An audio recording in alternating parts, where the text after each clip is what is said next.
সবার জন্য নিয়ে এলাম আজকে খুব সুন্দর একটা মুখপলা ডিজাইন।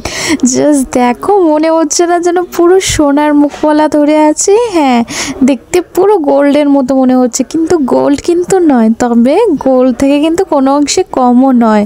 সোনার দাম যা বেড়েছে আমাদের মধ্যবিত্তদের হাতের নাগালের প্রায় বাইরেই বলতে গেলে। তাও সোনার স্বাদ কি অন্য গয়না দিয়ে মেটানো যায়? হ্যাঁ, মেটানো যায়। আমাদের গয়না দিয়ে সোনার স্বাদ মেটানো যাবে। হুবহু সোনার মতো দেখতে আমাদের এই গয়নাগুলো পেতে অবশ্যই কিন্তু হোয়াটসঅ্যাপ করতে হবে স্ক্রিনে দেওয়া নম্বরটার মধ্যে। আর স্টক কিন্তু খুবই লিমিটেড আছে, তাই দেরি না করে কিন্তু ঝটপট বুকিং করে নেবে।